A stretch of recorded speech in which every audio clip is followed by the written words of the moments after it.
As we've done for the last couple of years around this time of year, we're super excited to welcome David Ortiz back to the show.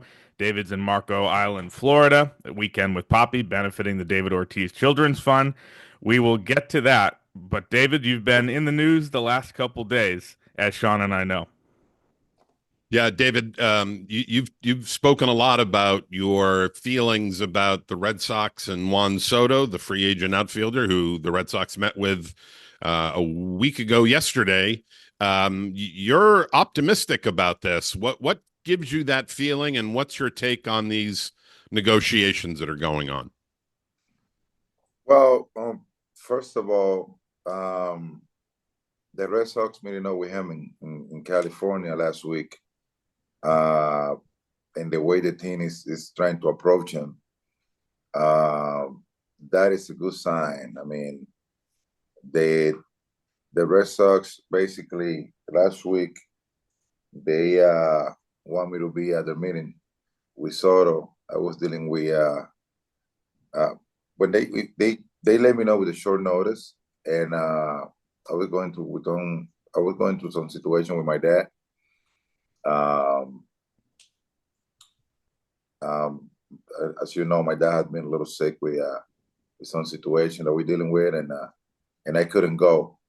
But they aware me of what was coming, and we are everybody just trying to put the pieces together so we can sign Juan Soto. And as you know, I'm very good, very close with him and his family, and the financial side of it. We all know that is part of the front office, and Sam Kennedy, Gray Breslow, and Mr. John Henry are the one that deal with. But in my case, all I want to let him know how great of organization we have, and let him know about my life experience playing here with the Red Sox, and how great it can be him to be one of us.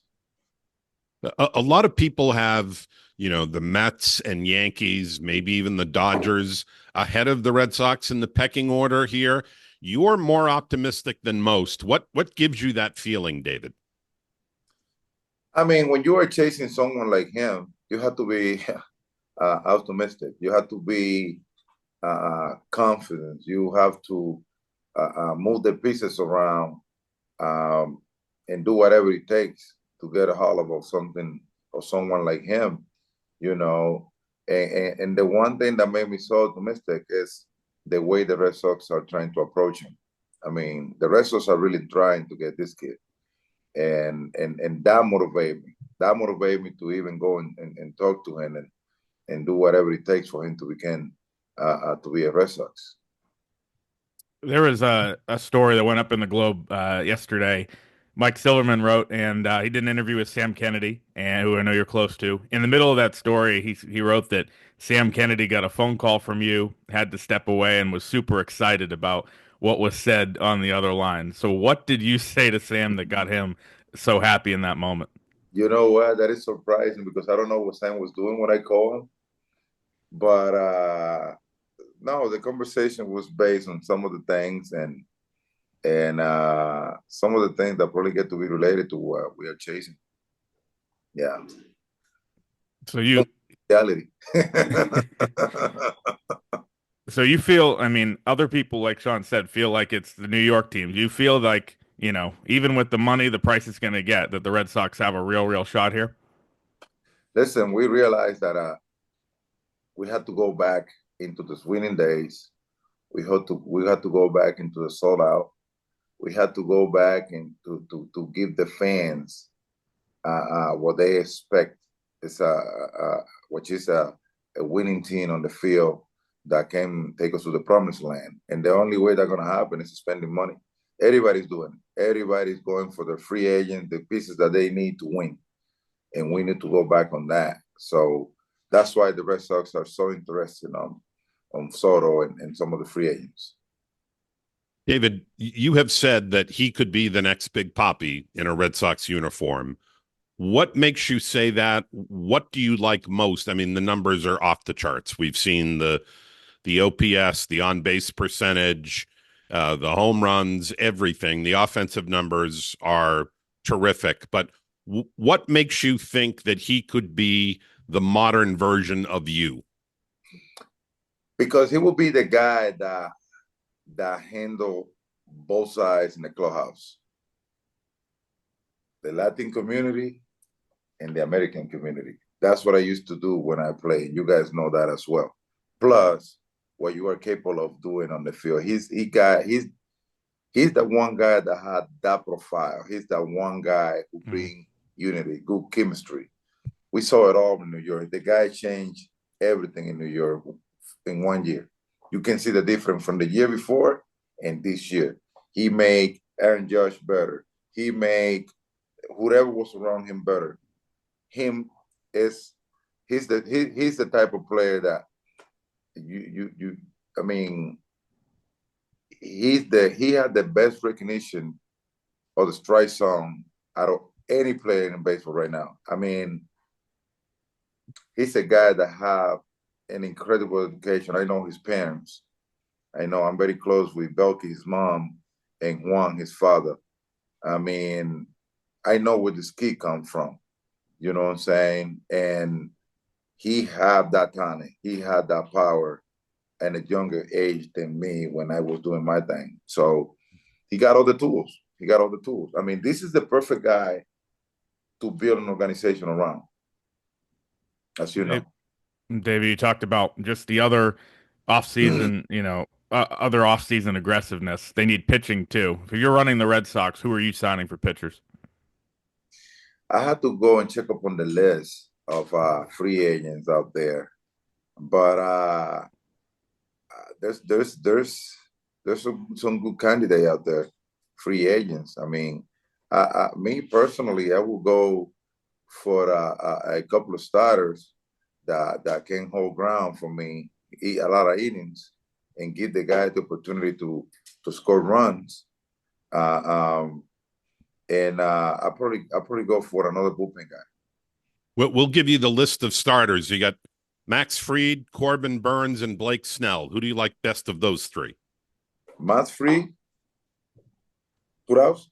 Corbin Burns and Blake Snell. To be honest with you, I really like Max Fried. I really like him. I saw that kid pitching for the Braves, regular season playoff. I mean, he's the guy that he gonna give you 200 innings regardless. I mean, he's a fighter. He's out there every day. I heard he's a really good clubhouse guy, also that gets along with everybody.